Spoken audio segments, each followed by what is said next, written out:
welcome to my podcast, guys. Thanks for having us on. Thanks for having us. This is so fun. Yeah, I've been meaning to start this for a long time, but again, it's just so much good stuff happening that you just don't have time, right? And now you don't have any excuse, so. That's right.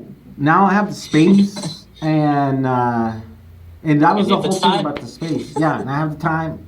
I don't have the time to tell you the truth. There's so much stuff happening here. It's crazy. And then the other thing is the king left, right? So I don't know if you guys saw the headline. Joe Rogan just sold out. Yeah. I know, right? We got to fill the space, dude. Come on. I'm like, they need a number one now? Okay. Your timing was perfect. I guess I'm stepping up. So let's start talking about MMA. What kind of jiu-jitsu do you do? Let me give you a move that I use a lot. Yes, I'm like, this is as far as my movements that I do. And it's usually a tequila bottle. Welcome to my podcast. This is going to be fun. I wanted to talk to you guys first about your YouTube channel and what you guys do, just in case that someone watching this might not know. But you guys run a very successful and growing Tesla-centric news channel, right? Is that how you would describe it? Yeah. I mean, we have a show every week called Tesla Time News, but it's not just about Tesla. It's just that when you go to a supercharger, you tend to talk to other Tesla owners about Tesla stuff for EVs. So it's about EVs and sustainability and solar and batteries and all that kind of good stuff. And then we have a show called In Depth on Fridays, which is about whatever the topic of the day might be. And we've been doing Tesla Time News for 3 years straight. We haven't missed a week in 3 years. That's impressive. We're coming up on show 200 soon, so almost 4 years. Yeah, that's impressive. So that's crazy.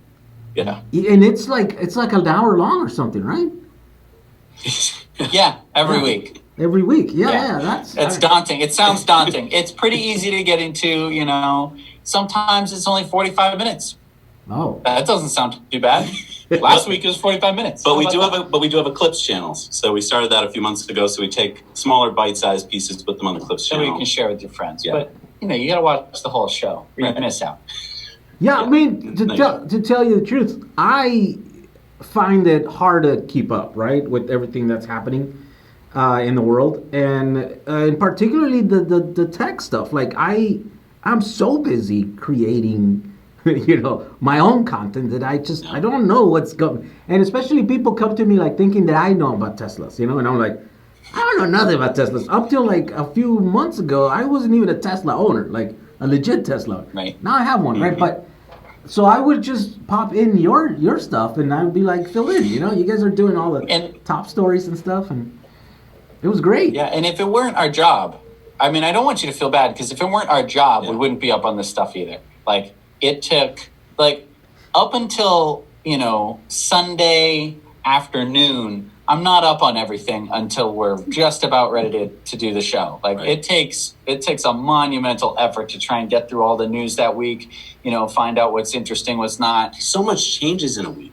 Yeah. Sometimes it feels like last week's show was like a year ago. Yeah, we're just like, man, we haven't done a show in 2 months, huh? Look at this news. It's so brand new and sparkly and crazy. Yeah, Elon's going to leave California. Right, yeah. What? That happened in 45 seconds, it was like. Yeah.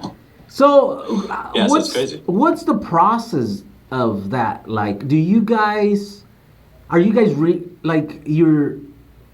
you're getting your head around one story, and then you guys shoot that, and then you get moved to the next story, and then you're like fresh. No, it's like it's sort of like was it Sisyphus who pushes the boulder up the hill? It's like that. Like every week, we push the boulder all the way up the hill, and then the moment we record it, the boulder rolls right back down the hill because it's next week's worth of news. Right. But yes.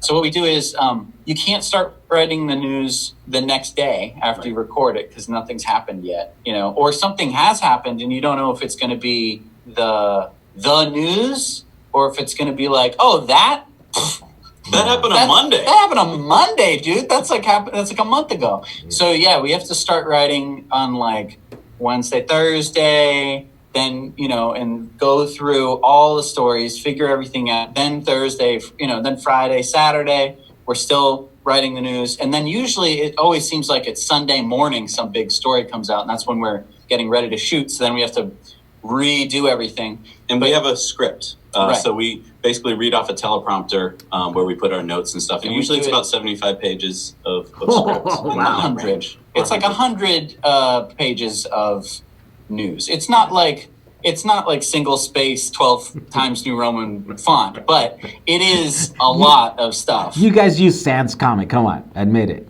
Exactly. I think we use Veranda. I don't know what we use. Wow. We used a sans serif.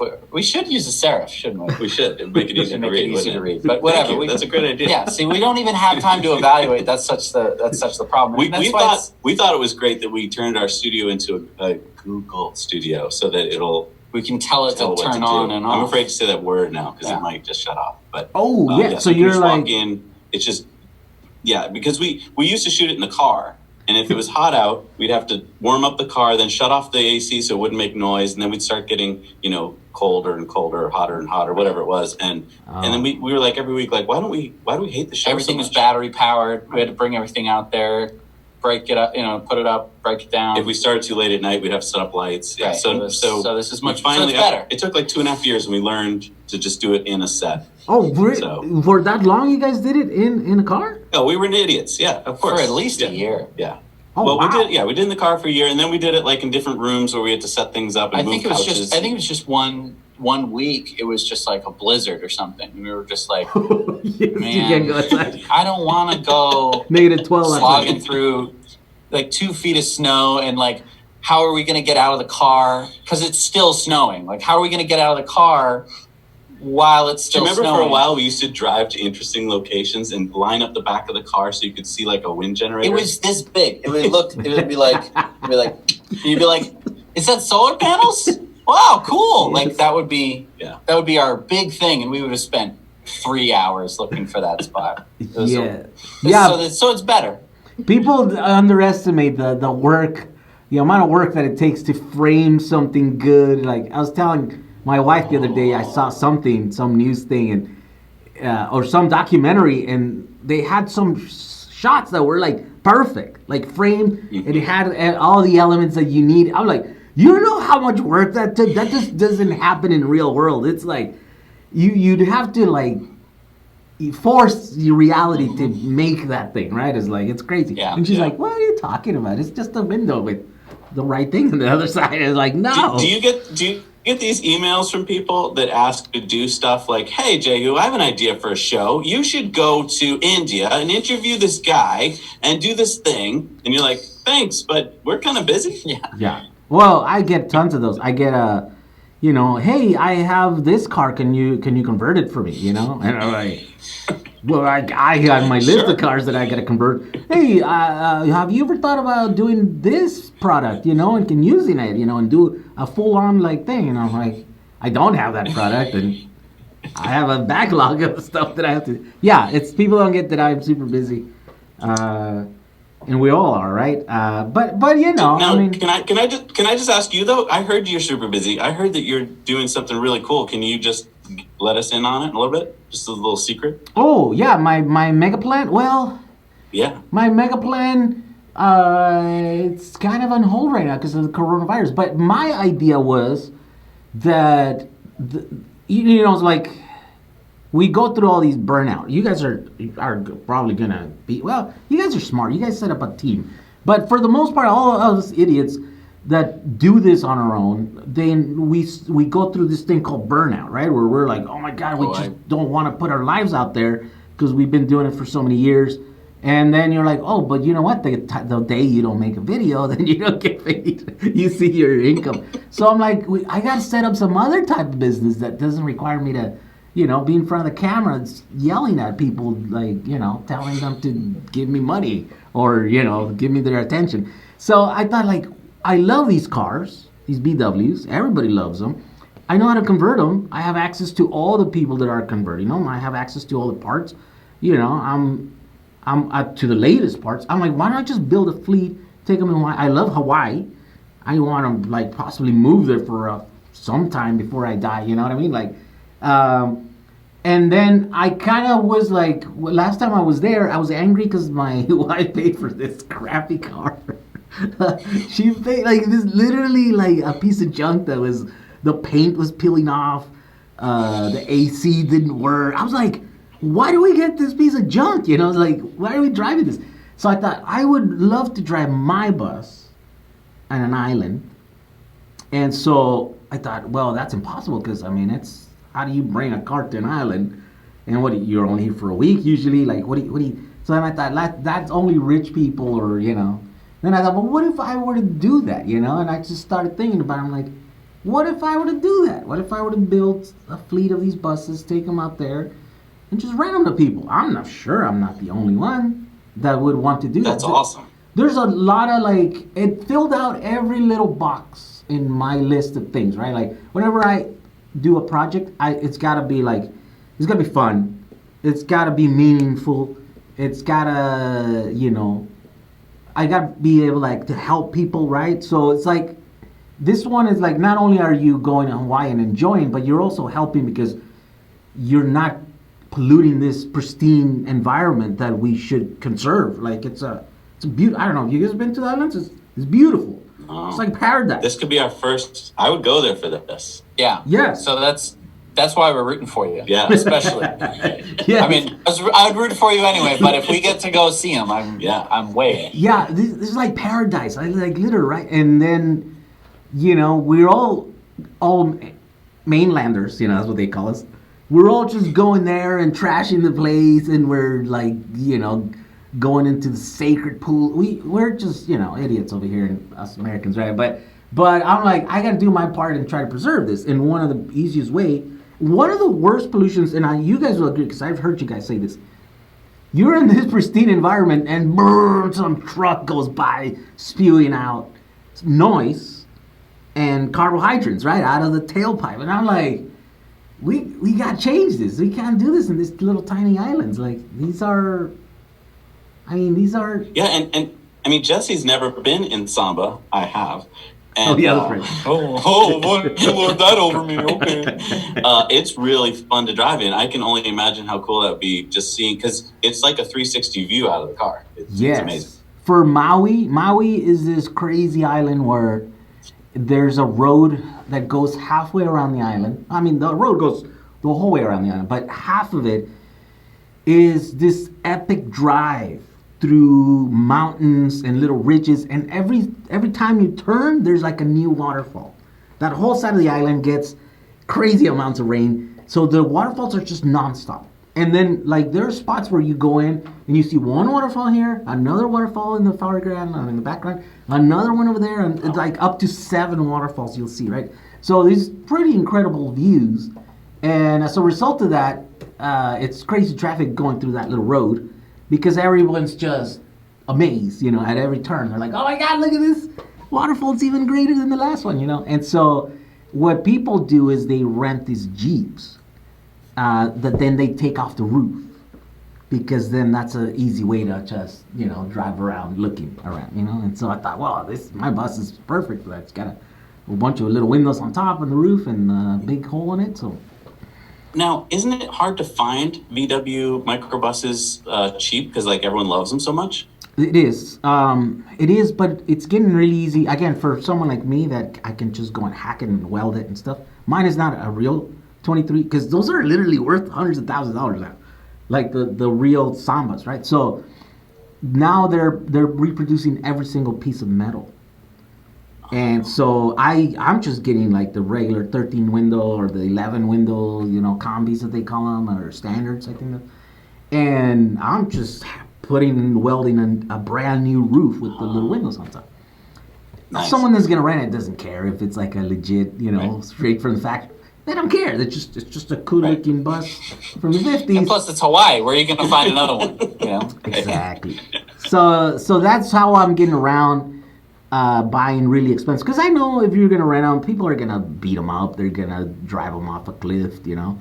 They're gonna crash into stuff, and I'm like, whatever. It's just it'll be just vehicles, you know, for people to enjoy, and you know we'll have to. Nice. Do you have a name for the company yet? I don't. I haven't even thought about it that far ahead. I've just I've had 4 now, and I got the space now to work on them. I just installed That's the awesome. lift. Like literally just got it working like 2 nights ago.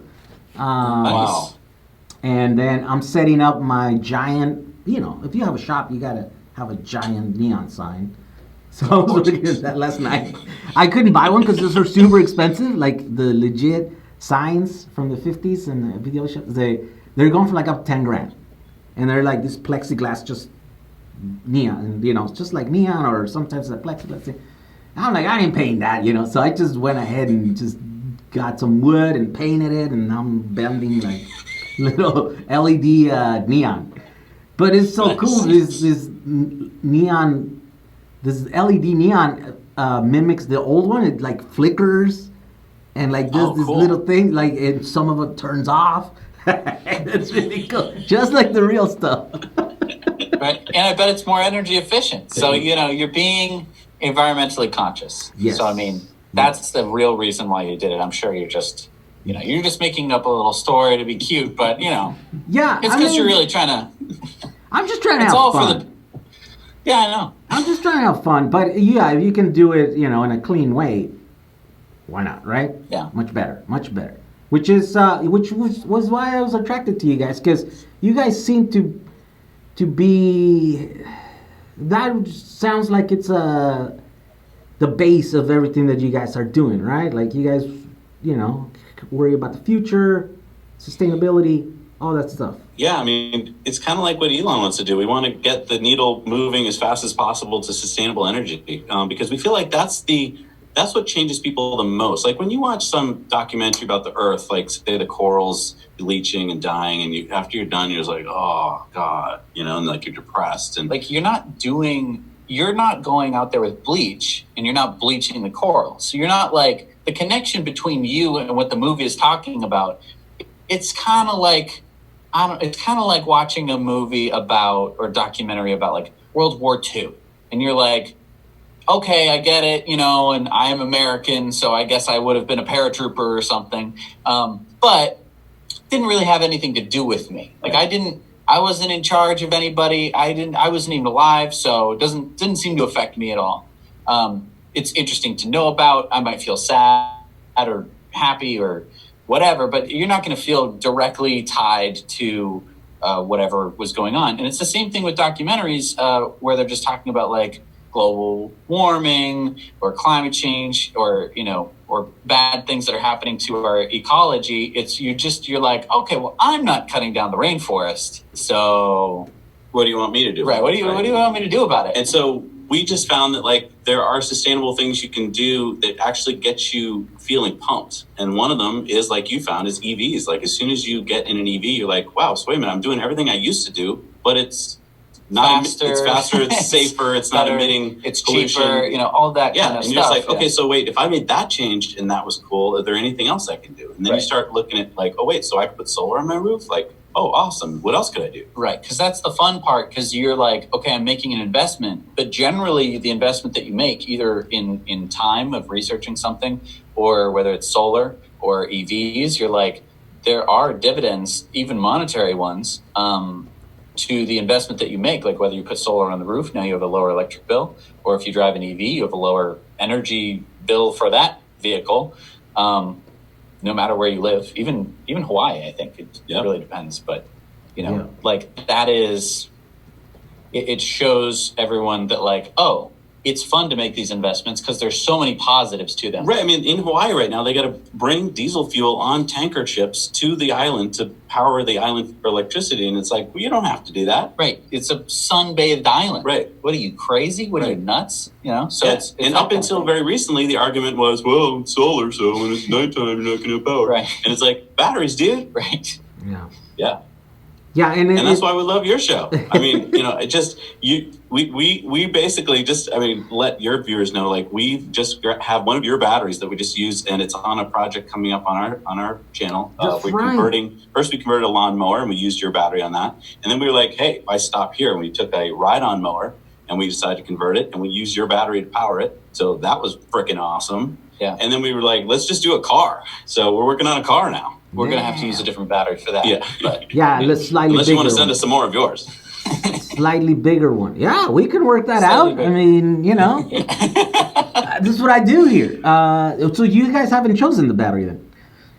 You don't know? We just chose the one that we're going to use. So we bought a little car, an MG, 1975 MG Midget. Okay. Because we figured that's the smallest car. It's one step up from a ride-on mower. Right.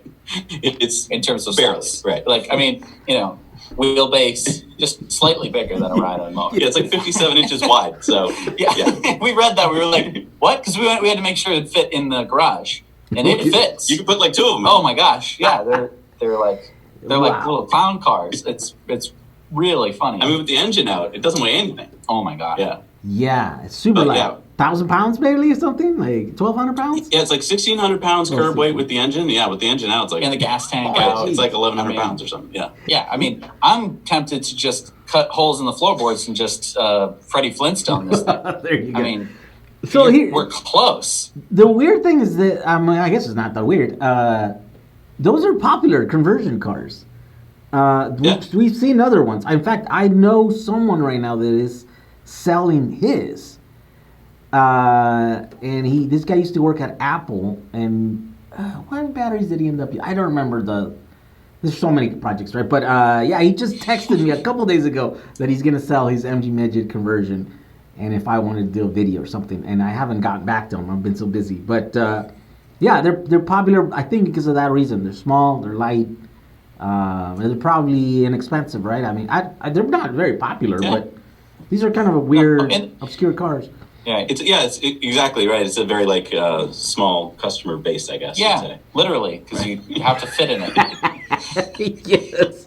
And I mean, and also for EVs, the wheels are this thin across. They're like basically bicycle tires, glorified bicycle tires. I mean, there's not. They have a width, but it's like the i3. Have you ever seen the i3's wheels? i3s, yeah. They're like pretty close to that. So they're already built for efficiency. Yeah. And I mean, don't tell my parents this, but basically we're building it. My parents used to drive around in like a 1966 Triumph. And this is as close as we could find to that. So we're going to convert it to electric, and this will be my parents' first electric car. Oh. And so it's a total surprise. They don't know we're doing it. Nice. And hopefully my mother will drive in it. I don't know. As long as she can put her dog in the car, I think she'll drive in it. So, yeah. There you go. That's a cool project. Yeah. Make your parents an electric vehicle. The whole family's going to. By the way, so you guys all drive electric? You guys don't have gas cars anymore? Not anymore. No. My daughter has a Leaf. No one drives. Right. I drive a 3. My girlfriend drives a Leaf. My mom drives a 3. He drives an X. My sister drives a Leaf. Yeah. We're all That's EV crazy. over here. And we were sitting around the other day and we looked out in the driveway and we're like, we have enough battery power in the driveway. We looked it up. A Tesla power pack is 200 kilowatt hours. It's the one that's the step up from the Powerwall. Right. 2 megawatts. And we looked it up. It's $172,000 For 200 kilowatt hours. Right. And we're like, we have 225 kilowatt hours, the 3 cars in the driveway right now. Right. We're like, that's crazy to think about. We have basically a power pack on wheels. Yeah. Yeah. And that's why we're so excited about Battery Day, because we think this is what's going to be happening. Yeah. Yeah, I think people don't realize. It's hard to put that energy in perspective, right? And as a YouTuber making videos, I'm always thinking of clever ways to show that, right? This is a perfect example. Someone brought me these. These are little, little things that you. Yeah. So it's got little USB, and you're supposed to charge your phone. And then, so they have a big old box of these, right? And they're like, "What can you do?" And I'm like, "I don't know. We could sell these. These are stupid." I go, and then they're like, "Stupid? What do you mean?" I go, "Well, this is when you plug in your phone, right? This creates 3 watts or whatever, all right? 5 watts. This creates 5 watts, okay?" Your phone will be charged with 5 watts. You can get a 5-7 watt charger. The thing that people don't realize is you plug in your phone, it's there for hours charging. Usually. Yeah, that's like the original phone chargers.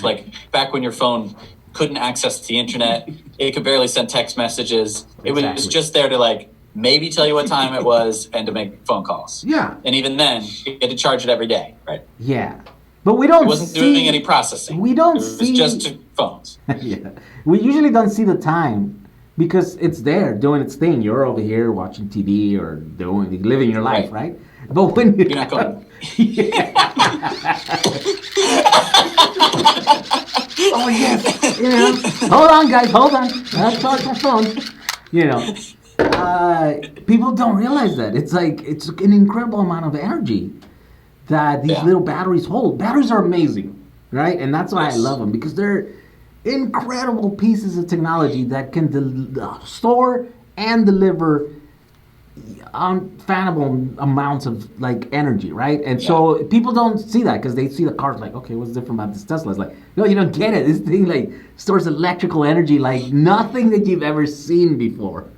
Likely never seen a bigger battery than this. Never. I mean, this is the first never. I know. Times in history. Our battery. It's down here. Oh yeah. Jesse's gonna grab our battery. So we built this. Was it half a kilowatt? Half kilowatt hour. Yeah. Yep. And Oh yeah. Okay. And we got the idea from you because we were looking at you at last time I met you gave us one of your 7 battery packs. Oh, the boards. Yeah.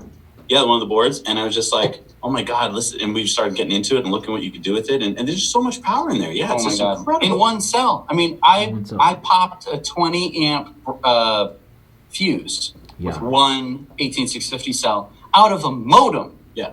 Yeah. It's just you shouldn't be able to do that. I know. Yeah. The Tesla ones? That's insane. The Tesla ones will do up to 51. After 50. These aren't even as good. I'm sure they'll do that. Oh yeah, these aren't even that good. Yeah, I mean, the ones we got were out of a modem.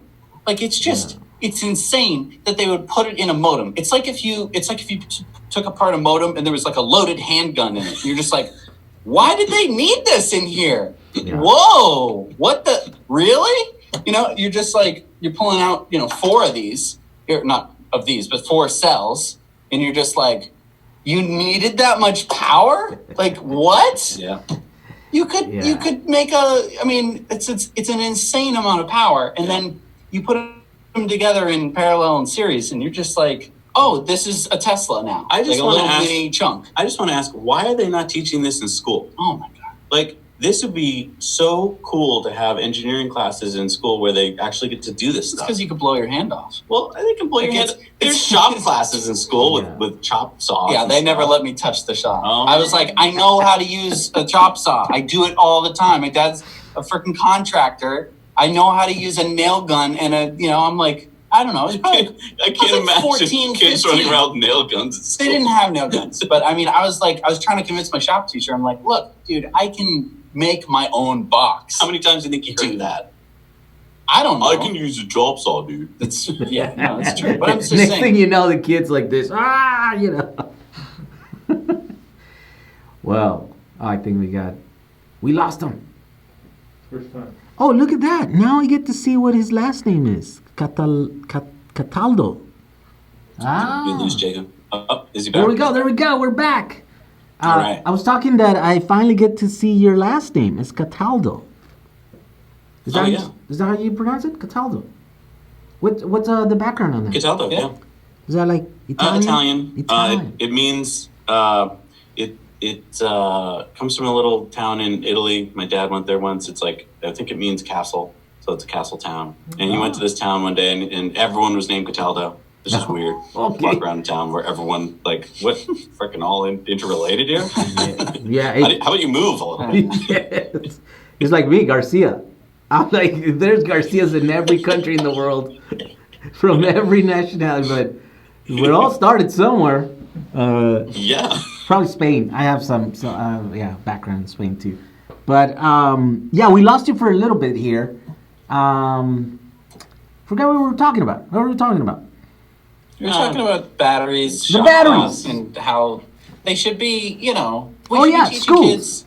I think this technology is do moving it. so quickly. I think the reason why it's not in schools, this is fairly new. I mean, okay, the 18650 has been around for 25 years. No, you're absolutely right, though. Everything is moving so quickly, though. How are we going to keep up with schools? Because by the time you get a teacher who knows it, if I were to go into school now and teach it, by the time I get the curriculum going and teach some kids, they're all going to be that was 2 years ago, dude. Right, and then they have, they'll have several more years of school until they're fully graduated, depending on when you're teaching them.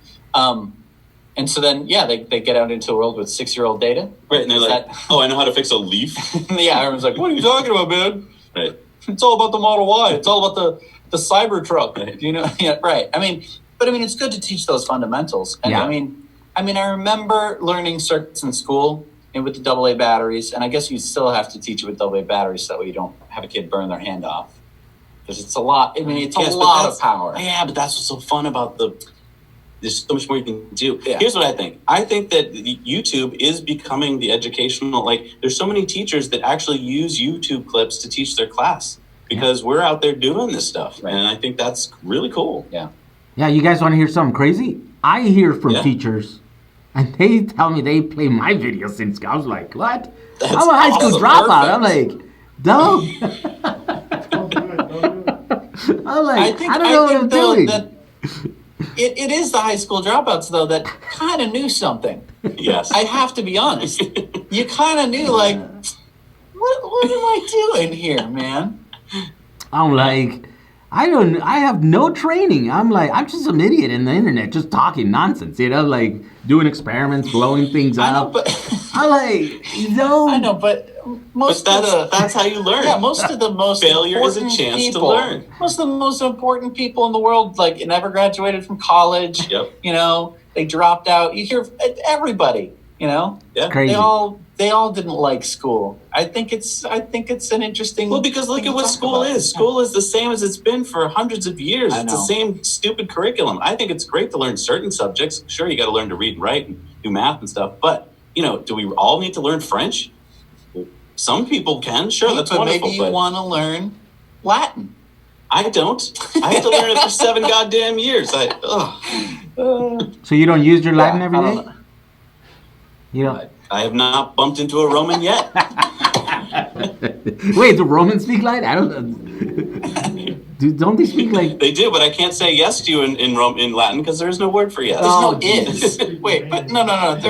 There are no Romans now. There are people who live in Rome, but they're Italian. Right. But, Oh, I right, see. but they don't No speak. Romans. They're not. They're not Rome. No, They Rome's don't gone. speak Latin. Rome's No dead. one speak- Only the Pope speaks Latin. Right. Wait, Yeah. so that's a dead so I can speak language. to the Pope. It's a language of the dead people. There's no more. Yeah. Oh, I see. Wow. Okay. That's why it's such a funny thing that we keep teaching it. Yeah.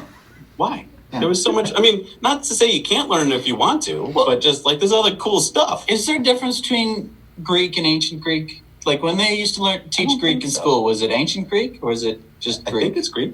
So Greek. That makes sense. Why don't we just teach Greek if we like the Roman classics or the Western classics so much? It's It's dumb. Hey, we're way off topic. I'm talking we went from batteries to Greek real quick. Well, it's the school system. Yeah, I've been invited to be part of the curriculum of a group, a think tank group, to form a curriculum in one of our local things right here.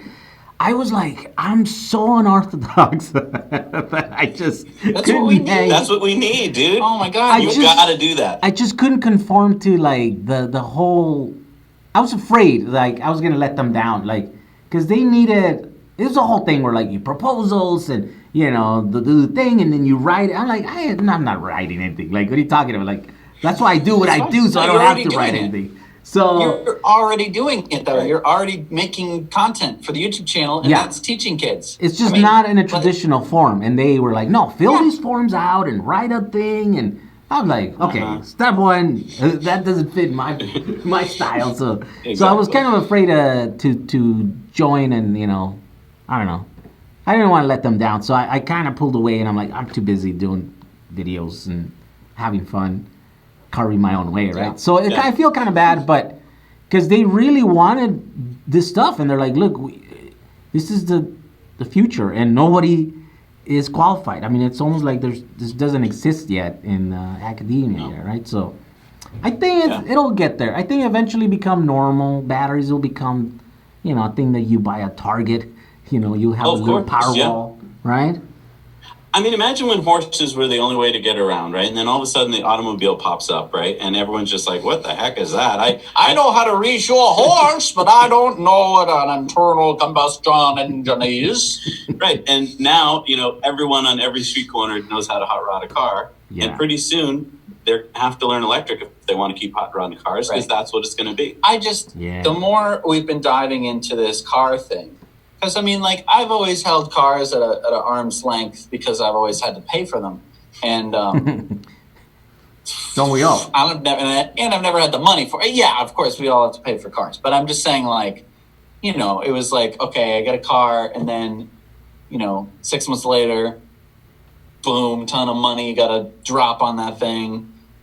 It was always just like, this seems stupid. Yeah, but like when we were doing our conversion, the first time I actually got excited was when we got the motor out of it, the engine out of it. Right. And then we're starting to actually rebuild it as electric. Then I got excited. Right. But and then, like, in the process of learning electric cars, I've been learning gas cars sort of at the same time. And I just can't, I'm just always flabbergasted by the like I learned what redecking was. Do you know what redecking is on an engine?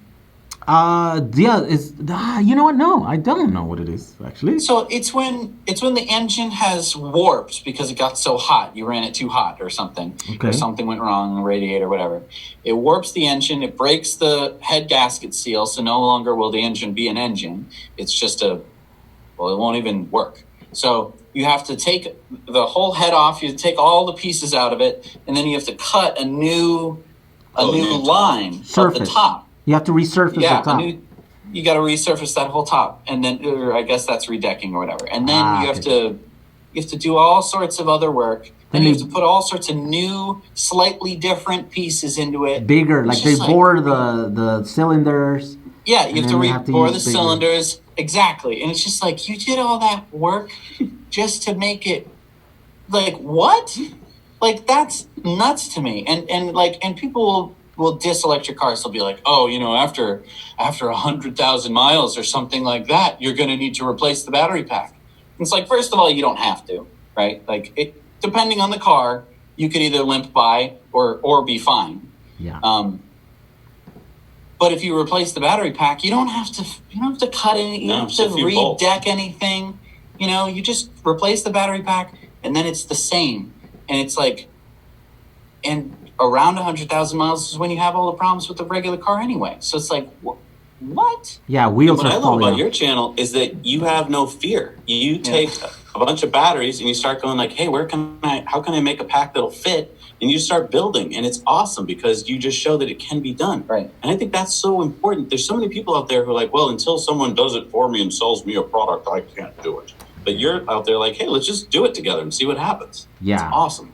Yeah, I guess most people are afraid to fail. I mean, I'm afraid to fail too. It's just, I guess I'm a little bit less afraid than the average person. I know, it's weird because everybody starts with like, here are all the list of things that you must do before you even think about starting a project. You know, it's like, first you have to get the money.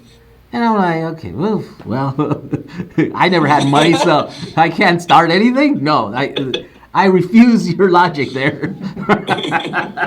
So I could start hacking, you know what I mean? Like, my life has been a whole series of trying to hack my way into doing things that basically society's telling me that I shouldn't be allowed or that I can't because whatever, my position, my thing, right? And so, I guess I'm gonna, I'm on these like never-ending quest to prove the world wrong, that I could do what I've been told not to, right? And so that's awesome, right?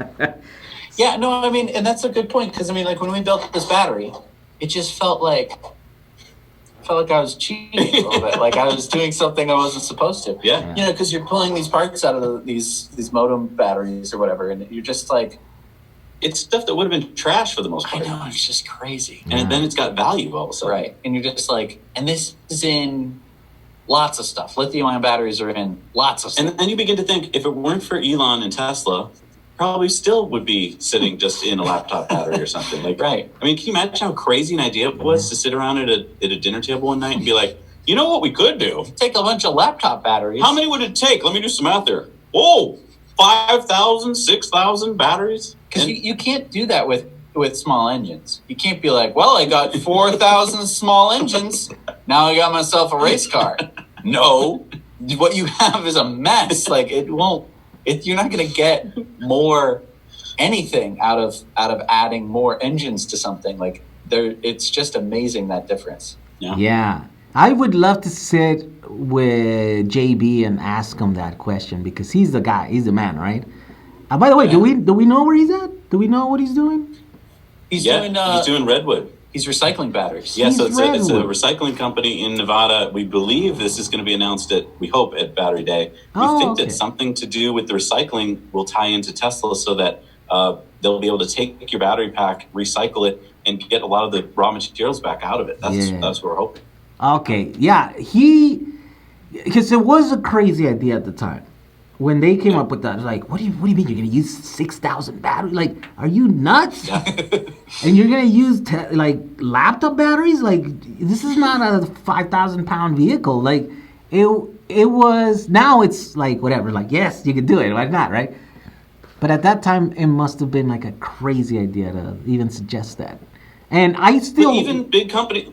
Well, I mean, even like GM, they don't want to buy into that. They're like, we'll make our own pouch type batteries, but we're not going to use our little cylinders. We're going to have a 100 amp cell battery. Yeah. 100 amp, Well, there's nothing wrong with that. I don't think there's nothing. No, there isn't. I think at the time, I can guess why they went with the 18650, right? But it's only a guess. Like, I think the reason they went with it is because it was the most produced cell at the time, and it was the one with least amount of failure per unit, right? It was like 1 out of 1,000,000 or something that would come out. Where the big prismatics were always low production runs. They were just little shops here doing, 100 batteries here, and then you would get 100, and they were like, the variance between them, it was crazy high. And we experienced that when we were doing our early conversions. Lithium iron phosphate's been around for a long time. A lot of people are like, "Oh, this new technology." Like, what are you talking about? It's one of the earliest lithium chemistries that came out. It was too expensive. It wasn't dense enough, right? So it wasn't light and small enough to do these cars, because you would get like 60 miles, or 100 maybe if you were like really heavy, and you had no passenger seat. But it was really safe. And I think no one was making them. There was no case use for these batteries that production, went up in scale. The only battery that was produced in the millions and millions at that time was the 18650. And so to me, it makes sense. Yeah. Like, that's the reason why they went for it. They're like, we don't need to set up factories in China. They're already there. We just have to call up Panasonic or Sony or any of the 5 major brands that are producing these batteries and then order a ton of them. Yep. Right. And from what I heard, it was really hard. Right? The story was that they didn't want to sell them because they're like, who are you? Right. We've already got deals. We don't want to. Yeah. Exactly. So. But I mean, look at the difference though. Like, look at the conventional knowledge versus what actually happened, and you're just like, wow. Oh, you know what? I just realized that I didn't have this whole thing in full screen. Okay, never mind. But it would be great to, because I'm actually recording my screen, so I'm going to have to crop it. So this is going to be lower quality than usual. It would be great to sit with one of these guys and talk about that stuff, right? I was telling Brian on the last podcast that we need to get Alan Cacconi. He literally is my neighbor. He lives, I don't know, like probably 10 miles from me here. And that's the guy who made the T0, which was AC propulsion, and that's in the early days Elon bought that technology from them, and they ended up using it. They ended up redoing every single thing and not using any of the original, but that still doesn't change the fact these guys were pioneers, and they were the first ones that had like a legit modern day electric vehicle with MOSFET base, 3-phase AC induction motors, right? And no one else was doing that before. Everybody was using DC motors, which were like which, by the way, what have you guys chosen the motor for these MG? Yeah, we're working with EV West, and we're doing the AC50. So it should be and we're using I think 5 Tesla packs. So it should be a pretty peppy little sports car when we're done with it. Yeah. Okay, yeah, all right, yeah. That's what I use on my buses, and that's what I'm going to use on my fleet. I chose that too, like 7 years ago when I started doing my conversion, because I'm like, okay, what's Tesla doing? And they're like, oh, they're not using DC. Well, they must know something, right? And the only system that was around at that time was this AC50 motor. So I'm like, yeah, I'm going for that. I mean, that's the way to do it. And here we are, right? 7 years later, I'm still driving my bus around, like no problems. It's pretty. Yeah. It's proven technology.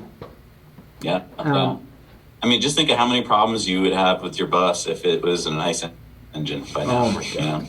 The original engine, like looking for parts. They must hate me because every time I talk about my buses, I'm like, this is like the world's worst car. Like, it's underpowered, under-engineered. You need it's high in what's the thing? Maintenance. It's like really high maintenance vehicle. Literally every like 3,000 miles or 4,000, you gotta change the oil. You gotta adjust the valves on those engines, and then you gotta adjust your brakes because everything's manually. It goes out of whack or whatever. So, wow. Every month, like if you drive it a lot, it's like every 3 weeks or something. You gotta go and get underneath and take the covers off. I'm like, who's got the time for that, right? Maybe in 1950 or something, when you didn't go very far because there was no paved roads, or I don't know. But when you're just like, this is so much better than horses. I don't have to clean any horse crap out of here. This is great. That's right. I'll adjust some things. It's better than getting kicked in the face by a horse. That's right. In the modern world, these things are terrible. And then like the whole thing where like it doesn't have crush collision, like crush zone on the front. Yeah. This is the world's like most dangerous car that I'm driving. Which is what is that going to be how you're going to advertise your business in Hawaii? That world's most dangerous car. Here's the beauty of it. Have an adventure. Here's the beauty about Hawaii: 35 mile an hour speed limit. Oh, really? The whole island? Wow. Yeah, the whole island, all the islands, 35 miles an hour, and they have these massive like highways. I think in Maui there's like a 5-lane highway, 35 miles an hour speed limit. It's crazy. Then it's like they drop you, like you land on the airport, and then you go and get your rental, right? And then they just drop you into this brand new highway. So all us Californians were like hauling ass through that until we're like, what? Why is everyone going so? And you're like, 35 miles an hour. Oops. We're all trying to do 90 there. And then there must be so many tickets given to the mainlanders that land there for the first time. It's crazy. And then the other thing about Hawaii that I love is that you run out of island before you run out of battery. They're tiny little islands, so you just go around in circles, before you need to charge. That's awesome. So that's great. And so that's why I'm like, yeah, I want to do it in Hawaii. I don't want to do it here in California. Because everybody's like, well, just do it here in California. And I'm like, no, if I rent one of these things to someone here in California, they're going to want to go to like Northern California. That's like 800 miles or something. That's crazy. Which, by the way, now I guess we will be able to fast charge. I've been talking to one of these guys out here. He's neighbors with Bream. He's in the same complex there, and he's the one that makes a lot of these devices. It's third-party devices for electric cars that didn't have fast DC charging. So one that comes in particular mine, it was the RAV4, the original one, didn't have fast charging capability. So they made a little board, a little unit controller thing that you would connect, and then they would put the plug, and then you can show up and use Chademo, or I think he also does Chatamo, and then maybe the what's the other one? The combo CCS. CCS, yeah. I think he's got that also. So I'm like, wait, you mean I can fast charge my conversions? And he's like, yeah, you could have done it all this time. I'm like, why didn't How much is that board? I don't know off the top of my head, but I think a few $100, a couple $100 or something like that. Wow. And that's awesome. Totally worth he it. has built a whole business out of retrofitting the EVs, right? Like factory EVs that don't have DC fast charging, and he retrofits them to have it. Wow. And he's doing very well for himself. It makes all the difference. It really does. There's some times when you just don't have the time to sit there for 8 hours and charge. Yes. Most of the time. Most of the time. Yes. Ask Well, Rich. I mean, Ask Rich Rebuilt how he feels yeah. about that. By I the way, remember the first time when he actually, we're having him in the podcast later. I don't know, in a couple of weeks or something. So we will ask him. I guess. Awesome. Yeah, ask him about. We were there the first time he tried to supercharge Dolores, right? Oh, you guys were there? Yeah. Oh, okay. Yeah, and I think it's because he put it on air. Like, Yeah. if he had kept quiet, he probably could have kept doing it. And he also flaunted it. Yeah. And he also pokes fun at Tesla all of it, every chance he got, you know. Yeah. Oh no, but he's loving every minute of it. Everything that he's doing, it's just working on to his advantage. Other than being stuck, not being able to charge. By the way, has been my reality for 7 years on my bus. I mean, I love this, but the only thing that I couldn't do was fast charge and really travel right with my bus until I got the 3, and then I was like, oh my god, this is amazing. Like I don't. Yeah. Most people, I think, I know.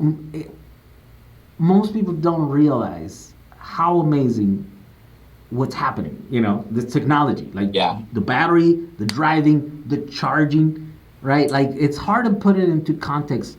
How much energy is going through that cable that's charging the battery, and what speed it's going through. Yeah. Like, well, tell me what is it like for you now that you have the 3 compared to life before, you know, with the level 2 charging car? Oh yeah, okay. Well, so I never really had. The problem with me is that I guess I understood the technology early on. So I never got a car that would give me range anxiety, right? So I've never had that because I used to drive the Chevy Volt, which had the best, in my opinion, was the best hybrid system engine, right? I don't know if you guys ever drove it or whatever, but it's seamless. Like you drive it around, and it's always it's like it never is 100% like gas. It's always like some kind of hybrid. So the takeoffs are fast, even though it has like a tiny little engine. And then once it would go on the road and it would run out of battery, it would just kick into. But once you're up to speed, like that little motor you don't feel the difference, right? So we could go to New York if we wanted to. All you have to do is and then the coolest thing about it is that, I mean, I don't know if it's just me, but I hate going to the pump. To the gas station, and then it's like you gotta put, and it's like it takes 4 minutes to you're just want to get out of there for I don't know why me, right? I have a thing, and this thing it only takes 3 gallons or something. You literally just shh, oh, it's done. Okay, you're back in the road. It took off that whole annoyance of having to be there, right? And so that was the reason why I never suffer. So now with the 3, it's not that much of a difference for me on our everyday. My bus has always been my, in town, driving around, go take the dogs to the park, go to the store, that stuff. So I've never, and then special events, I have taken it over to Arizona and stuff. But it's always okay, we're going to go there and we're going to camp, we're going to charge there. And then we're going to spend, another 5 hours driving up here and then that whole thing. So it's always been super planned. What about autopilot? Have you used that at all? Yeah, autopilot. Yeah, it's amazing. We used to drive a lot before this coronavirus. I think we already have 10,000 miles on our Model 3. We just got it probably 6 months ago. I don't remember when exactly. Yeah, I'm when we were tired and sometimes you just turn it on, right? We're coming back late from somewhere and the roads are wide open. You're just it's pretty amazing. And I believe in the technology. It's a bit scary. I don't trust it as no one should, right? No one should be trusting it. Right. But I'm really excited about it. When Elon said that you would be able to send this car to go work for yourself, I was like, oh my God, maybe that's what I should be doing and screw these buses, I should get a fleet of these and then just send. But then I go okay, so his timing is always off Elon's timeline is not the same as the rest of us. So I'm like, yeah, I'm gonna do this thing first. It's like this is kind of unique. No one's doing these buses. A lot of people are gonna be doing these Tesla Model 3s fleets probably. So how many of these buses are you gonna make before you start the company? Like, how many do you need before you feel like it's a fleet? Well, I was thinking 10, but I think to do the move to Hawaii, it has to be several vehicles because you'd have to rent a space in Hawaii, which is expensive. Then you'd have to transport them then, right? It's like in some container type of, and I think it's like 3 per container. You can put up to 3 in containers. That's what I've talked to a few people. Probably, I think so. Yeah, I think so. 2 or 3. Yeah. Yeah, and so I'm like, okay, so it's like $2,000 for a container, and it's like, and then and I'm like, it's got to be a multiple like of 3, I think at least to do the initial move. And then I have to pay someone to babysit them, and stay there and my idea, like my dream would be like okay, fine, we'll do it. Yeah, fine. Yes, we'll do it.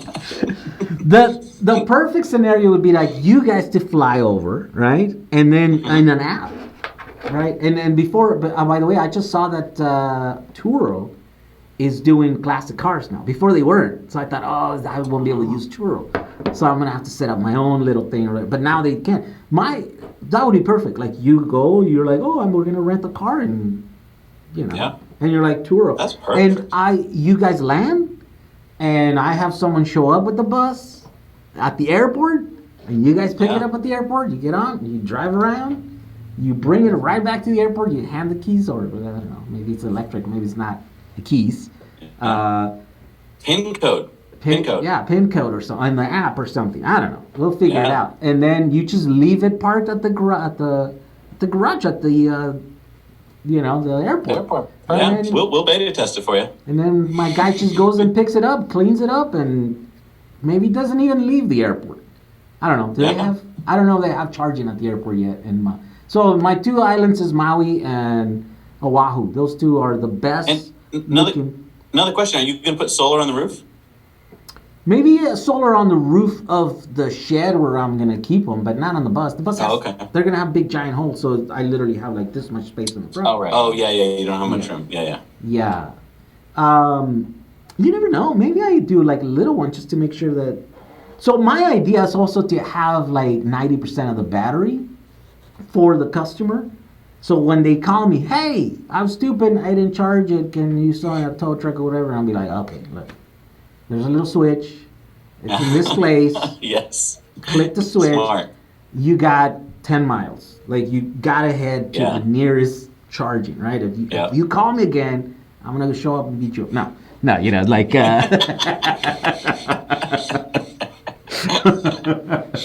yeah, so I was... That's really smart, actually. I was thinking of doing that because there's always about to happen, Yeah, no, that's really smart.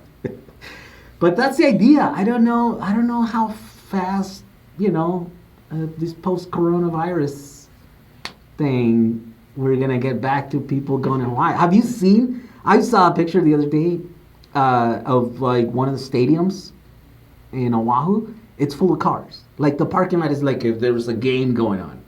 And you're like, what's going on here? It turns out it's all the rentals. So the rental companies... never have all the rentals. Never before in history have they had all their cars in. So they don't even have space to park them.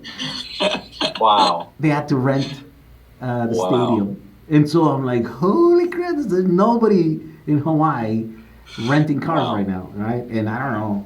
I don't know. I think the traffic must just be... Yeah, there's nothing. The locals must be loving it because they hate us. But the passion... Because again, we're all sightseeing, and there's usually these tiny little roads, like two-way, two lane, and so we're blocking them. They just want to go to work, and we're like, waterfalls, it's like, so they hate us. So right now they must be loving, except they probably don't have work because, I don't know, like 80% of their income. Yeah, they on need. The islands. Yeah, it's tourism. Yeah, tourism. So they're gonna be hurting. What do you guys think about this? Do you think it's going to take a while for us to get going, or do you think as soon as they go? I don't know. It Open feels the world. like. I mean, this is the largest unemployment since the 30s or whatever. Like, yeah, I feel like it's going to take a while to get back on our feet. I don't know. I mean, like, despite what might be the best idea, I think that people are going to get pretty fed up. Probably around. I think that the summer, some people are going to be like, "Oh, great, this is just a much longer version of the vacation that we wanted." But I think come fall, it's going to be like, no, Cabin like, fever. actually, no, we're not gonna stand for it. Right. Like, even if, regardless if that's a good idea or not, like, Right. they're just gonna be like, no. Yeah, it's so crazy. Because Like this really didn't affect me at all, right? I'm antisocial to begin with, so I don't like people. So exactly, me too. I work from home, so I don't have to go anywhere.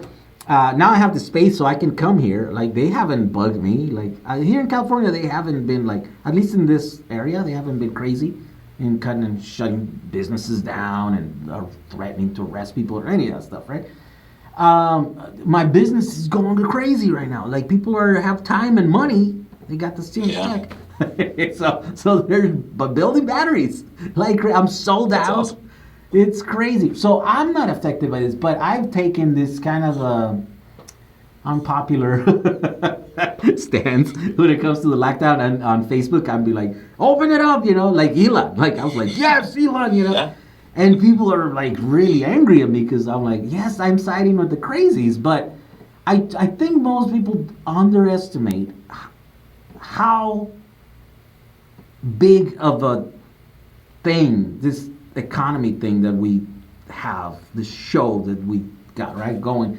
So if you stop it, which by the way I think it's rolling to stop right now, because if you think about it, all non-essential stuff is not being produced. That means like screws, that means like paints, all the stuff that Elon needs to make cars, by the way.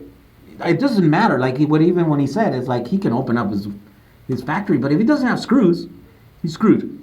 If he doesn't have paint, what are you gonna do? he's painted. Yeah. Right? Yeah. So non-essential down the line, like all those supply chains, it's crazy, and everything has a giant supply chain that is right now they're not in production. We're all gonna suffer. Yeah. So right now it's like, yeah, who cares? It's like we gotta try to save everyone. You're like, yeah, but I think the economic downfall is gonna be really bad. Like, this is unprecedented. Well, especially since, I mean, back in like the 30s and 40s, there was warehouses full of everything in this country. When you made like a toilet, you made, bazillions of them, you stuck them in a warehouse. Nowadays, because of the 80s, all the Harvard MBAs, they decided, let's just do just-in-time production. So we'll have one toilet available at the moment you need it. Right. And so it's like, there's no toilets, there's no anything, being stockpiled. So yeah, you're right. As soon as we kind of burn through everything, if there's no factories running, like Elon said the other day on Rogan, it's like, then there is no stuff. Right. Well, and then it's funny because you have to make some businesses essential. Like, all the liquor stores are essential. Why are liquor stores essential? It's like, I wasn't aware that it was essential. That's funny. I thought that we were taxing it. I thought that it was kind of a bad thing. It's like, it's essential. Yeah. Well, it's right. And we all kind of know why. I mean. Wait, it's not because this is your locally, like your neighborhood, like grocery store. Like, you can go buy milk, you can go buy. Well, booze No, is the packy. Yeah, in the New England area, we call it the packy. It's the package store where you just get your wine and beer. Yeah, and, right. And that's all it has. Right. Oh, really? It's wine and beer, and they're open. It's essential. Yeah, it's essential. Well, screws and nuts, not essential. Not essential. Well, the hardware store is open too, but I mean, it's like. No, but that's the retail side of the nuts and screws. That's not the factory. The factory shut down, most likely. And by the way, the factory shut down because it's in China. They're back up then. Yeah, no, they're back up and running. I don't know. Good. I think they're going through the second wave. I've been having trouble getting stuff again. Well, I have connections directly with China because I'm like ordering stuff all the time, right? And then like the guy was like, they're kind of cryptic. They're like, oh, sir, like, wait a few days, and I'm like, why? What's happening? Oh, it's really difficult now. And I'm like, what is going on here? Send me I'm giving you money. Send me packages, And I think, and then the shipping has skyrocketed like crazy. I mean, it's like 5 times more than I usually pay for shipping. So now you're like, wow, it's not even worth buying stuff in China. It's like you can't make money. Like you're paying more for shipping. Like, so what's going on there? And it's got to be because there's restrictions over there. And so I think the news are kind of late coming out of there. It takes a little while for that stuff to come. And who knows? You can't believe anything in the news anyways. so who knows what's happening over there? You know, like we get glimpses. Yeah. And the truth is probably somewhere in the middle kind of thing. So yeah, it's weird. And yeah, who knows? I'm afraid that we are going to not resume business as usual quick enough. And we're all going to be suffering. Like major. Like it's unprecedented. A lot of people are out of work. This is unprecedented times. It's crazy, huh? Exactly. Yeah. Never happened before. Yeah. Yep. I know. And anyone who tells you they know what's going on, be very careful because, it's never happened before. Yeah. Yeah. You know? But I mean, I just hope we come out of this having learned some valuable lessons. I hope we don't just come out of this like in the past when we're just like, oh, that was weird. Oh, I remember that. Ha ha ha. Right. Yeah. I hope that now pandemic is real. This is not a real. I don't believe this is a real pandemic. But I think now it's in our consciousness. I remember watching, like I watch Nova shows, PBS. You guys ever watch those? Mm-hmm. I just eat those up like crazy. I remember watching a couple of pandemic things back like a few years ago, maybe one like 5 years ago and another one like 3 years ago. And going like, oh my God, this is crazy. You know, like we know this, so this could happen, you know. So what this showed us is that we were completely unprepared. Like there's here's the no funny medicine. thing. You, me, and Jesse, we were in Austin, Texas at the end of January, early February, right? And at that time, the news, if you remember, it was like there's this thing going on in China, but that's over there, right? So we're all shaking hands, and taking pictures. We're used to that kind of thing, like with SARS and with Ebola. Did you guys not wear a mask all that? on the trip there, on the plane trip? No, we're washing our hands and stuff, but we weren't like. Oh, I was wearing a mask. We were like, where are we going to get a mask? Yeah. No, that was really smart because it turns out most likely it was everywhere during that time. It was everywhere. I mean, like, right? Yeah, it was. So it's not the funny part. The news was right. The news was like it's not here yet, so don't worry. It's in China, don't worry. Right. Like, and we were used to that narrative of it being like, this is really bad. It could be bad. And we're like, yeah, whatever, Ebola. But we're used to this. But if you think back to 2003 with SARS, I mean, even then. World travel wasn't like it is today. Like now, like you're saying, when you have a factory connection in China, you're probably flying over there all the time to, work with people or whatever. So there was people flying all over the world. And instead we're like, well, it only went to Iran, not here. Yeah. Of course it was here. So that's the problem. Yeah, exactly. That's the problem that I have with that narrative that this shutdown, the stay at home thing is helping. I'm like, it's not helping. This thing is all over the place before you guys even started saying shut down, like we don't have it. In the winter, at least up here, up in the north, I think it kind of made sense and like people would actually stay in their houses.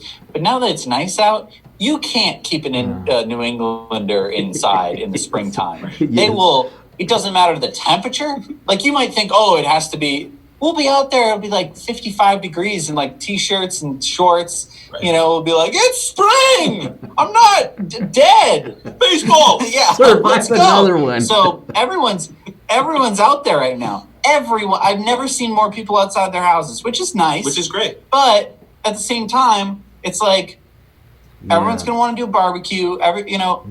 Mother's Day, I see, 7 cars in the driveway. You're like, really? Yes. 7 cars, huh? It's like it just takes that. Like you can be locked in your room for the rest of the time. Yeah. But it's. I don't think Americans understand the weakest link idea. No. Like I think they're like, I've been good for 23 hours. Right. So I'm going to take a cheat day. It's not like a diet. Like it's a right. Well, it is kind of like a diet, but yeah. It's like, I'm going to adjust my mask. And it's like, all right, if I'm going to wear gloves while I'm driving my car. I saw a family the other day going to Home Depot. There's a mom, 4 kids. Mom and 2 kids were wearing masks. The other 2 kids aren't wearing masks. I'm like, what the heck's up with that? Make a decision. Multiply that by 300 million. And you're not going to, you're going to get what you get, which is it's going to spread. See, look at we turned into Rogan. You're Rogan. We No. just started talking about everything. This is great. All right. Well, I mean, yeah, that's the thing about this. This is just a podcast. It's conversation with friends. When are you going to ask if we've taken DMT or whatever? Well, here's the better question. When are we going to take DMTs so that we can, so the conversation can really get interesting? No. Wait, so, no, there was a thing that I was going to ask you guys. I mean, I guess we could just tell my folks to go watch your videos. No, but I have questions. Like I said, I don't keep up with Teslas as much as I should or want to. What's happening right now? You guys did a show just recently, right? Like today is what's Friday? No, you guys are gonna shoot a show Sunday. You said that's when you guys shoot the. Yeah, so we've done a couple in-depths on Fridays, the past couple of Fridays, about what we think is going to happen on Battery Day. And we think that Tesla is going to become what we call a VPP, a virtual power plant. That they're basically going to start using the cars as vehicle-to-grid storage for power. Because what stopped that argument up until now has always been the battery, right? It's always been, well, that sounds like a great idea, Zach, but that's too many cycles on the battery. But if it's true, if Elon has figured out a way to come up with a 1,000,000-mile battery, then there's extra cycles in there that could be used for virtual power plants. Right. And we just learned that all Tesla Model 3s, at least, or some at least, have bidirectional chargers. Right. Okay. And which is huge news because if it's true, that would allow vehicle to grid charging. So, I mean, imagine right now you got a Model 3 in the driveway, right? And that's 75 kilowatt hours. So that's the equivalent of 5 to 7 power walls that you have that you bought for no extra cost that you can now plug into your house. Use that just bare bones. Like if it was only for you to use as, say, a battery backup in case you lost power, that in itself would be pretty damn cool, right? Because that would add another, $3 or $4 grand to the value of your car. But if it could also be used to arbitrage energy, if you could use your car now to be buying and selling energy while you're sitting here doing the show and making money off of that, that's so cool. Then add autonomy to that. What if one day Elon turns on full self-driving, so now your car can go not only pick up a passenger and make money that way, but can go charge and discharge and make money that way as well. Like it all starts to become mind-blowing at that point. Yeah, you're right. I think so. The thing is, if you can plug it in while you're not using it, right? So like the thing is now it's going to become, he is going to have to push plug in while you're at work. Because that still doesn't exist. Yeah. Right, but that's, at night usually they're charging. Right, so it's like they're taking in energy. Now we need to set up the time when they're pushing out energy. Right. And you're absolutely right. And I think that there's going to be a huge incentive for Tesla to install chargers at work. And I mean, they have had a program where they will basically give you the chargers, and the company's responsible for installing them. Oh, but do they have that now? But basically, yeah, they've been doing it since the Model S. Yeah, if you go to Tesla and the destination, and they'll contact you. Oh. And if you have enough free charge, if you have enough employees, and if it's worth it, they'll give you the free chargers. Oh. Yeah. So like if you're a restaurant or a big enough office. So all they would have to do is basically, it makes more sense for the business for a certain, because I mean, there's going to be money generated from the buying and selling of the power, and you got to imagine there's the owner of the battery, there's the owner of the car, and there's the owner of the charger. And those three things could all be owned by different entities. Tesla could own the battery, for example. You could own the car, and wherever you're plugged into could be making some cut of the money, and Tesla can divvy it up. So here's another exciting part. I mean, what if Tesla decides to sell the car and lease you the battery? That means they could sell you the car much cheaper because they would basically hang on to the battery and use it to make money. So now imagine a Model 3 selling for, $10,000 because they can arbitrage the battery over the life of the car. We value that at around $30,000 to $40,000 over the life of, say, 10 years. So that almost makes the car free. Yeah. Wow, that's pretty interesting. Yeah. Yeah, and on the technology side, it's pretty straightforward. Like there's nothing special about a two-way charger.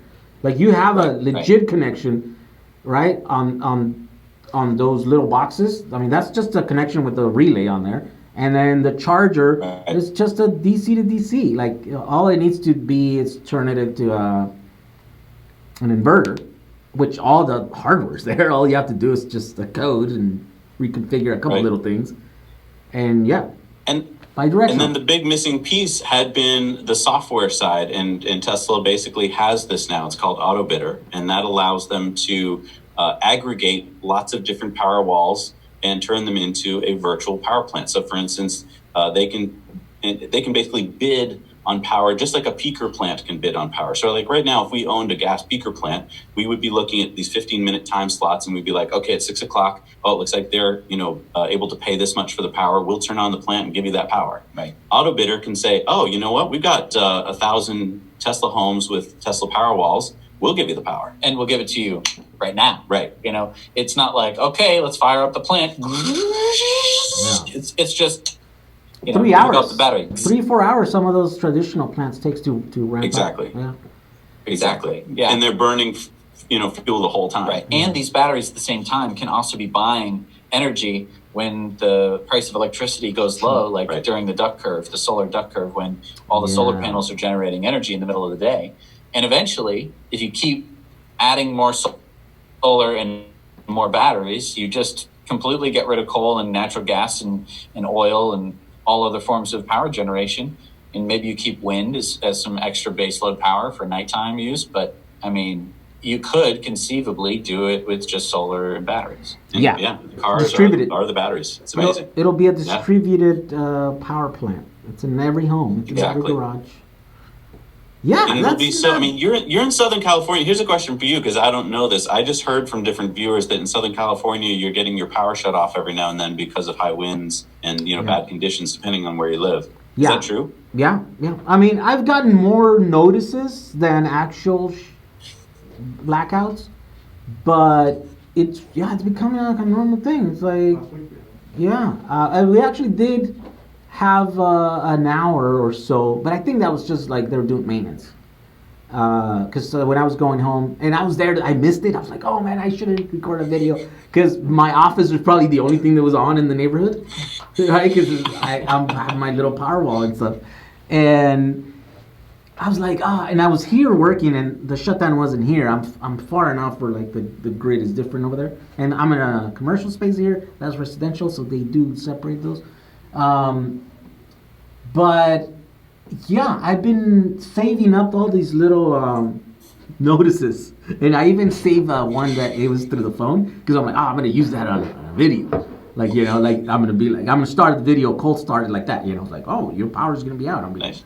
are you crazy? Are you kidding me? No, it's not. And I'm gonna pull out my battery. I'm gonna get to work and install it. Be like, bring it on. Southern California Yeah. Edison. It's like the war is on. Nice. Yeah. Because I can do that, For- but regular people can't. They're just like at the mercy Yeah. of them. Like, oh, Right. I guess there's not going to be power. Exactly. Right. Well, and so about a week ago, for 2.5 days, we lost power because there was a big storm, knocked down a ton of trees in our neighborhood, and we were running on Powerwall and solar. And it was amazing to see, like, you use a lot of energy and Yeah. it goes down, and then the sun comes up the next day and you charge it right back up. It was just like, whoa, it's work. Like, to see it work was Yeah. just like, I mean, I've never experienced this, but I'm going to guess that it's kind of like when you've taught your kid how to ride a bike, and it's like that moment where your hands are there and you just let go, and it's like they're doing it. Yeah. I kind of feel like it's something like that. It's probably not anywhere near as magical, but it kind of felt like that, where you're just like, it's working. It's Look working. at this, like, wow. Yeah, I mean, like there. I don't know if you can see it, but Oh, there yeah. is the day. Oh, yeah. Where the yellow is solar. The green is what we've been the using. Powerwall. It's The the Powerwall. Powerwall was keeping us alive at night. Yeah. And then you just charge right back up in the daytime. And Yeah, you guys it's have like- 2 Powerwalls? Oh, we have 4. 4. Okay, so you got about... Yeah, we want them because we're part of the referral program. So I don't know if people know this, but like we are. There's a lot of YouTubers out there that say like we're the #1 referrer or whatever. But Jesse and I actually have got. We're gonna get a. We earned the most roadsters. Right. Let's put it that way. Right. You We are earned- the We earned 9. 9. 9 Roadsters. We don't think that Tesla will give us 9. We think that we're going to get up to 2 per each account, but we did 3 accounts. Oh, So 6. Jesus. Okay. Yeah. Okay, well, listen, you guys are gonna have to give me one of those because there's no way in the world there's something right now. I've gotten a few We're giving you a ride. but no. Yeah, what have I got? I've gotten free supercharging for the rest of the year. Yeah. So I'm good, yeah. But I don't push that for some reason. I don't know why. I don't fit the profile, I think. I'm a Tesla owner, but I don't fit that profile, right? I told you this last time, right? I'm like, I'm not old, I'm not rich, I'm not white enough. No, I'm just too much of a It's true. That's kind of the demographic. That's the demographic, yeah. Trust us, we know. That's because it's our demographic as well. Yes. So I don't fit the thing, so I still kind of feel like an outsider. I'm like, yeah, I appreciate these cars like I probably like no one else, like from a different angle probably than most people owners, right? But yeah, I'm like, so I haven't pushed it. I haven't made a lot of content about Tesla. It's weird. Finally have a Tesla after so many years of dreaming of having one. And I'm like, okay. I haven't made a single video about it. It's because it works. Like it's just because it completely works. Like, I mean, a lot of what you want to make content about is like stuff that you do, right? Yeah, fixing. You're like, okay, I want to show you me fixing. Yeah, like here's me building something. Here's me doing something. With Tesla, it's like once you install the charger, and your wife would kill you, I think, if you were just like, hey, honey, I ripped out the battery today out of the Model 3. Well, so here's the battery. Thing. She went off-roading the other day on the Model 3, and then she like musted something up on the bottom, like a piece of plastic or something. So she's been bugging me about me fixing it, right? And I'm like, I don't have time, I was like, I'm not gonna crawl down there, like. So I'm installing this lift, and I'm like, look, I'll do it as soon as I install this lift. As soon as I can get that lift up there. That's a good video, right? Yeah. So I'm like, I'm gonna do a video about that because I'm like, oh, here's the other thing. That lift, I installed it myself, and I started. I never done it, so I'm like, okay, this thing's supposed to lift like 10,000 pounds. I'm like, I don't know. So then I started with the 2,000-pound bug, right? And I lifted it, and I'm like shaking it and kicking it. Just, I'm like, okay, I feel fine. And then I put a 3,000-pound bus, and I'm like, okay, I think maybe I'll be ready. I think that Model 3 is like 5,000 pounds or something, right? Yeah. Yeah, I'm like, okay, I think I'm ready for the 5,000-pound Tesla. I don't think it's 5,000 pounds. Yeah. Yeah, I think Okay. so. Yeah, the Model S is 6 and the Model 3 is 5. You know what throws me off is the tons. I'll read a bridge and it'll be like 2.5 tons. And I'm like, oh no! I'm double that! And you're like, oh wait, no, that's I can You're do just I'm right. good. You just good. Yeah, 5,000 pounds. Yeah, 5,000 pounds. So I'm But like, so you haven't tried it yet. Haven't That's tried a video right there. Will this lift that I built hold the? And then there's the thumb. Yeah. Can I lift a Model 3? There And you it's go. you holding up the Model 3. There you go. Yeah. Look at us. so I'm gonna see. I'm That's gonna what go. we're reduced to. What do you recommend? How do you think that's gonna go? I mean, I think it's. Oh no! I think it's ripped. So I think the plastic I'm is just not one of going to those. say anything here. This is. No, but I'm saying. Oh, I don't know. Have you guys gone through the process of having repairs done to your Teslas? And Yeah, usually it requires of you guys getting a tech out there, or you take the car. I think they don't send techs out here where I'm at. I think that you have to take it to the station. They should send rangers out to you. I think they do. Okay, so there was no delivery for me. I Okay, couldn't. but they'll do the ranger. I Yeah, couldn't they do deliver. Rangers up in Maine and stuff. Yeah, Really? you're in the heart of Tesla country. I know. there. Yeah, seriously. Yeah, dude. How many Okay. Teslas do you count like in a day? Yeah, there's a bunch of it on my street now. That's so weird. I'm like, I was the only crazy talking about cars, electric cars, like 5 years ago. Now I know, my right? neighbors have electric cars. You're no longer crazy. You've not been on- validated. Look out. It's a weird thing to be validated about. So I want to put it up there in the lift I told you. and see what is it first, right? I know it's just a piece of plastic. Yeah. It's the little cover on the bottom. Right. And then do a video about how the ranger will come and fix it. Oh, Yeah, offer the Ranger to use your lift. Yeah. If they're like, we can't do it, we need a lift, you'd be like, you can use my lift. Yeah, no. Trick him into coming over. Be like, oh, it's my headlight. And then like he'll come over and be like, so what's the problem with your headlight? And you're like, actually, come in here. Check it out. Sounds creepy. That sounds really creepy. What's this? How do I fix this? He's like, I don't know. You gotta give it to the service center, dude. That's so here's the other thing. So I'm installing that BW sign in my shop here. I should probably put a Tesla sign at one point, right? I mean, I do want to make one that says no gas cars allowed. Nice. Like, I don't want to have gas cars in there. I don't want to smell those fumes. Yeah. Yeah, awesome. I don't blame you at all. Totally, that's awesome. Yeah. Having taken out the engine of the MG. The grease. Yeah, it's the worst. It's like... Yeah. It's like archaeology. archaeology. Disgusting. I mean, it's like we found bolts and washers lodged in this gunky grease stuff. It's just like, what? Who did that and was like, and that's how it works. See? We figured it out.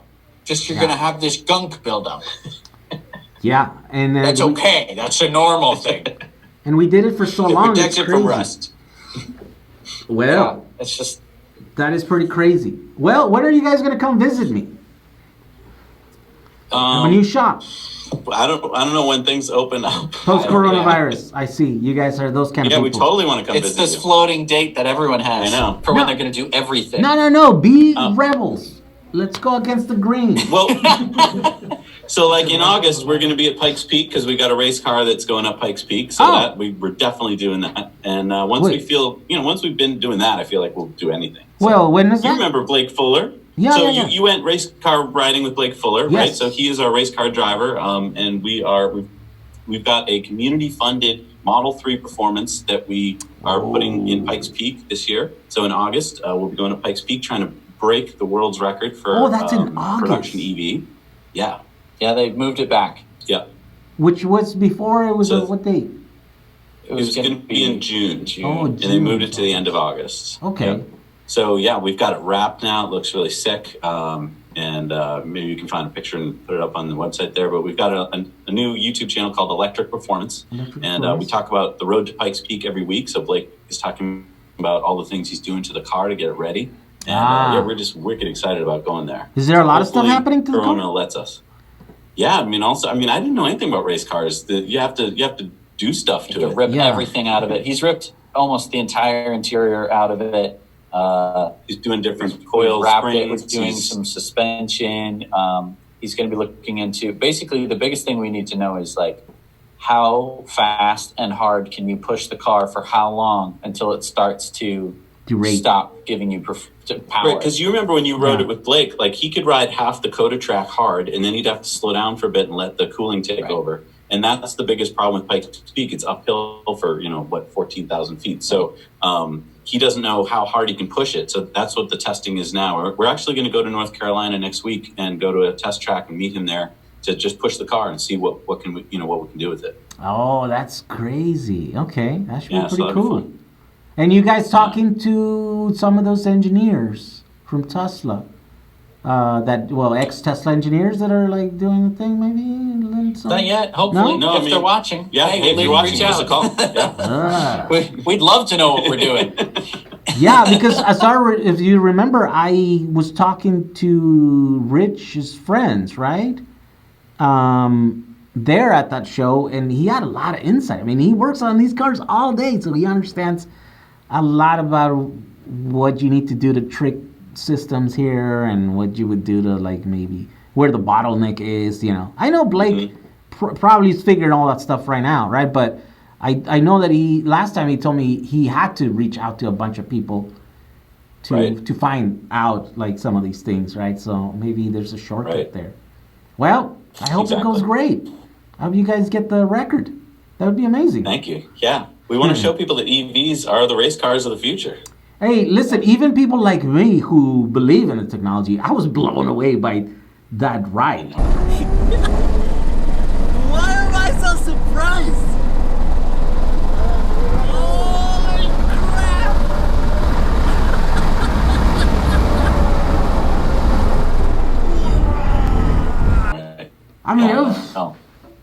crazy. It felt like the NASCAR car. You know, maybe even more than the NASCAR car that I've been driven on, you know. And so technology's there. I mean, it's there to take over, I think, right? And it's gonna take a few of these little stunts to win over the regular people, the drones, the drones, just the peasants of the world. No, just the regular people, you know. Yeah, if we could put every single person in a car like that and then take them around the block, then they'd be sold. Definitely. I mean, like a Disney ride or something. It's like a roller coaster. Disney has an electric car ride. Do they? Yeah, it's the GM experience.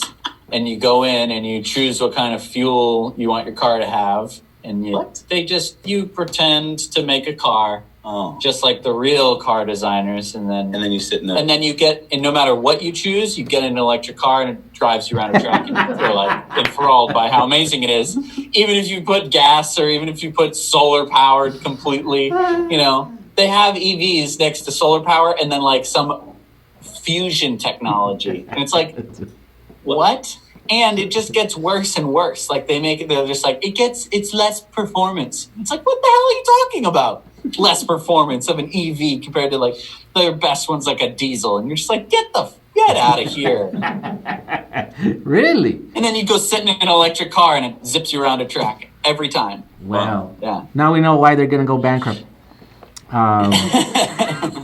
No, they're in real trouble, right? Don't they? Like, because their parks are closed and the thing, and then the movies they got. My brother was telling me about a problem they were having. Their catalog is really old. Oh, because it's Disney, they don't want to do like...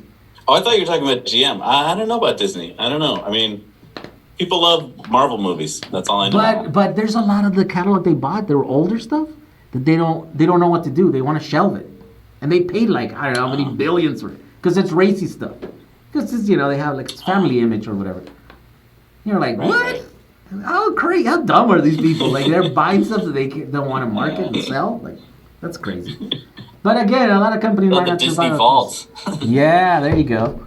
I don't know. Well, I hope you guys do well. And if you guys are in the West Coast, do let me know. You guys can welcome. Yeah, or Hawaii. Like or we Hawaii. said, we'll beta test your. Yeah. Or Hawaii. I'll need all the help that I can get. That's going to be a crazy move.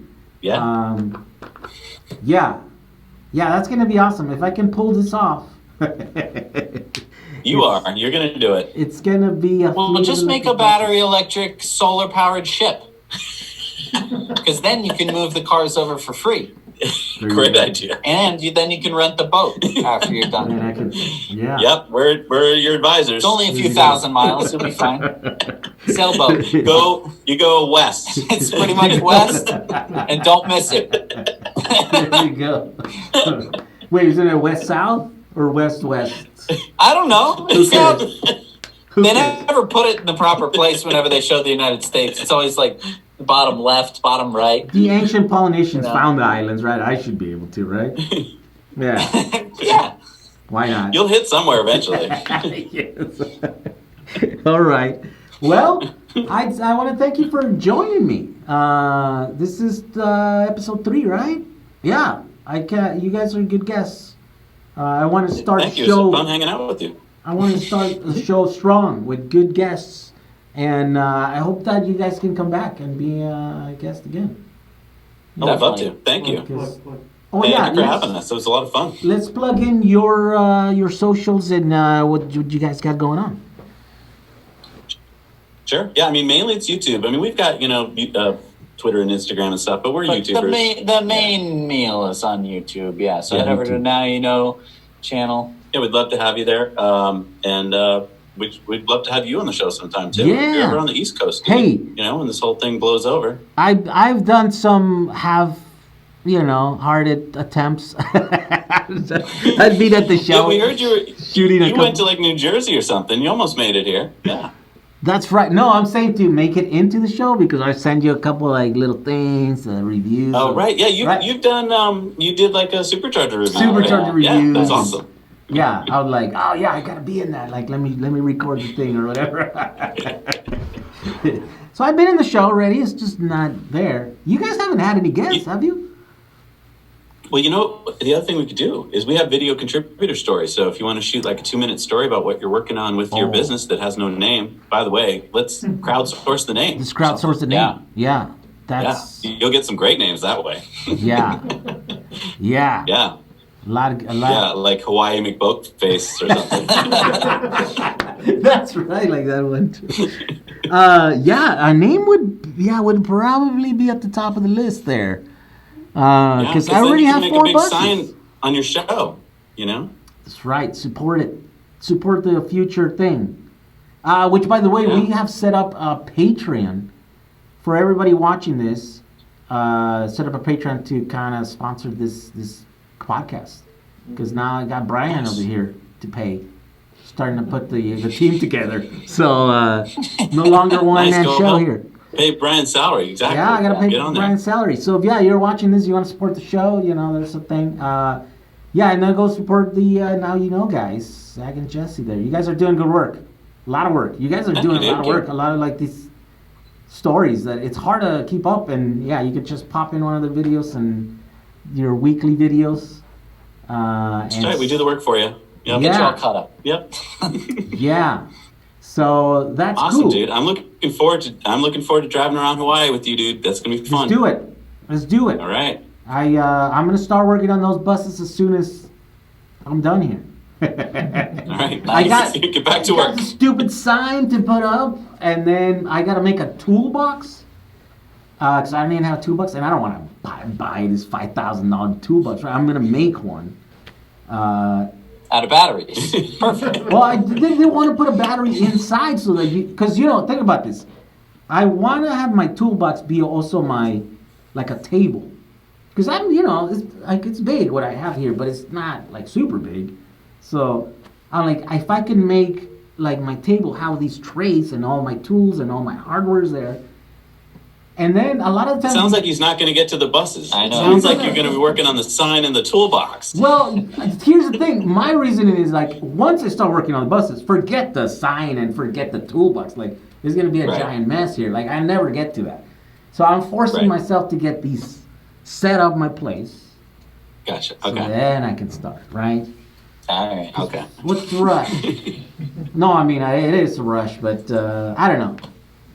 Yeah, it's going. It's going. Once I make a video, I've also been really hard trying to not to like do a video before I'm done, because I want to do like the shop tour, right? I mean, we work on something really hard. You're like, hey, let me show it off to the world.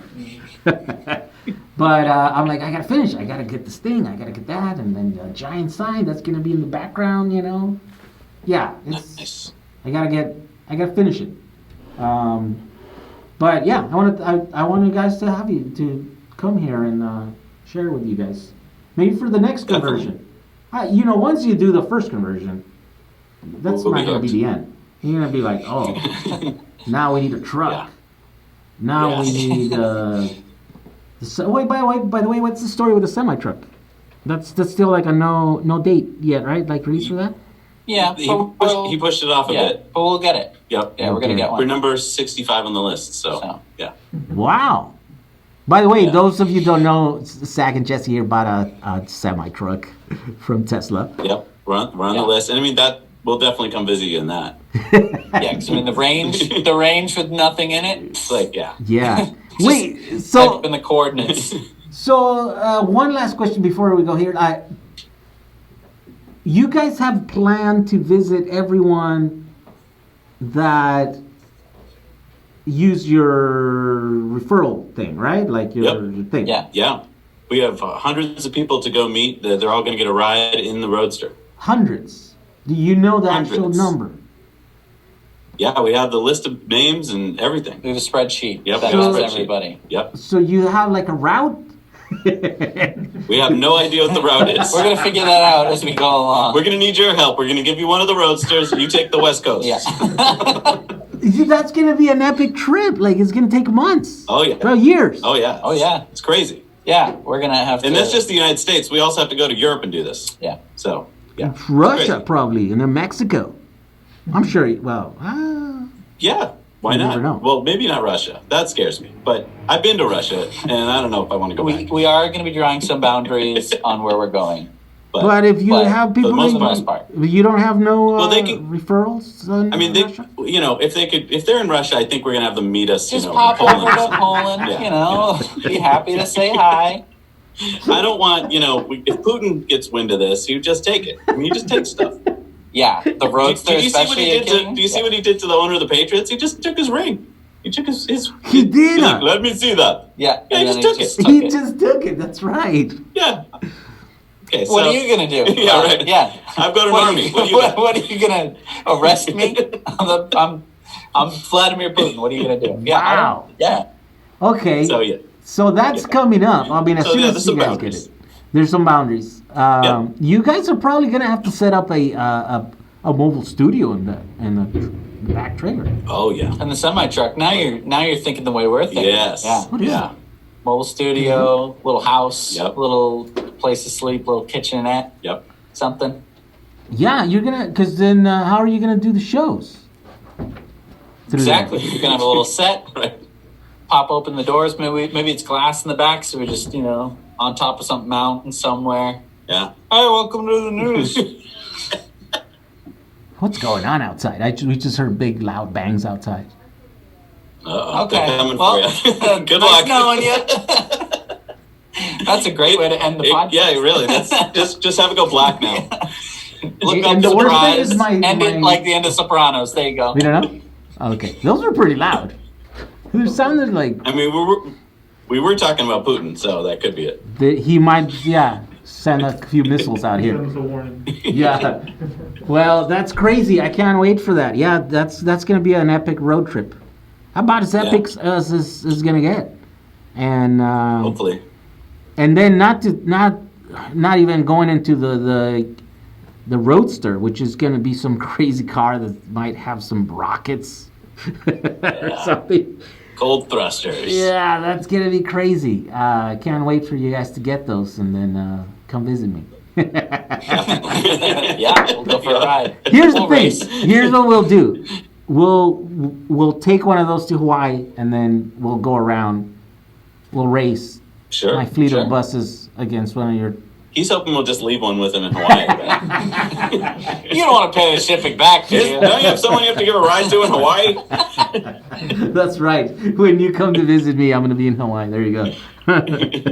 All right, guys. Well, thank you for joining me. It's been a pleasure to talk to you guys. And It's great seeing you, dude. yeah, keep doing what you guys are doing. You guys are amazing. Providing Thank you. a You too.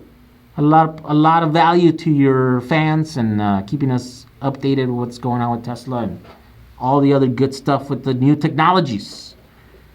Yes. Right. Thank you, dude. All right. Loved So hanging out with you. yeah, we'll do this next time in person, hopefully. Absolutely love it. All right. All right. All right. So have a good day, and we'll see you the next time. You too. See you, dude. All right. Bye. Oh no! Look at that! Just like real neon. Some of the tubes don't work. Some are turning off and on. Some are blinking. What is going on here? It's what happens when you get all technology like neon.